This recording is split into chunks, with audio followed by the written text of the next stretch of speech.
My name is Lynn Pace. I work in the mayor's office in Salt Lake City, and I'm the senior advisor for government relations. What that mostly is trying to make sure that the city and the state are communicating on critical issues.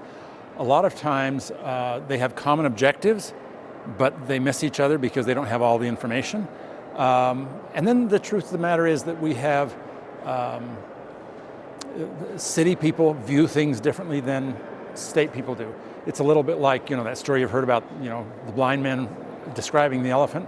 And when you're looking from a different vantage point, you see things differently. And so my job is, as much as possible, to help both sides understand the perspective of the other party and to reach that middle ground, to bridge the gaps between the two of them.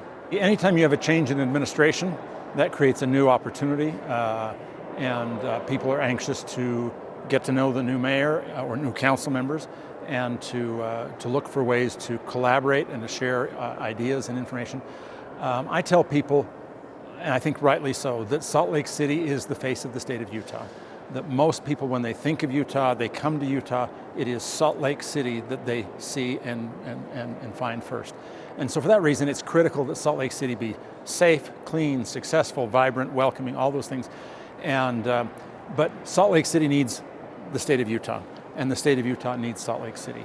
And so on those issues, with that in mind, we approach some of these bigger issues and try and work out some of the differences or the disagreements.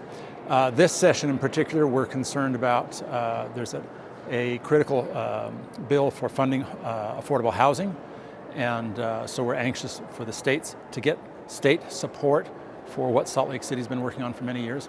We're concerned about homelessness issues. We're concerned about the legislation we anticipate with respect to the inland port, transportation. We're always concerned about water issues. So those are a number of the sort of the big ticket items that we're watching this session. There are a number of items that occurred to me over the years, which may have an element of disagreement and agreement, if that makes sense. For instance, the state made the decision to relocate the state prison. While that was a state decision, the decision to relocate the state prison into the northwest quadrant of Salt Lake City was a very contentious decision.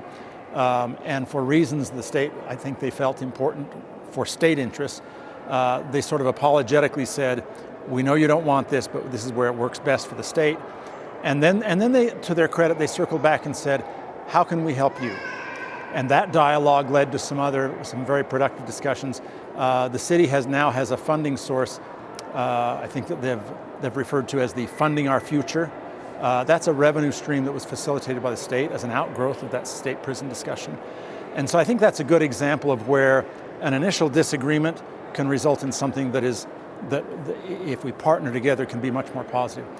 The most effective way for individual citizens to participate is to be in contact with their individual legislators, that's representatives or senators. All of those elected officials are sensitive to and want to be responsive to their constituents. And so if someone comes up here and says, hey, you're my representative, you're my senator, I have these concerns, they're going to be very sensitive to those issues. Now, the other challenge a citizen will have is to say, well, okay, how do I do that? All of these people have published email addresses, often many times a cell phone number where you can call or text them, and either send them that information or even arrange a time to meet with them.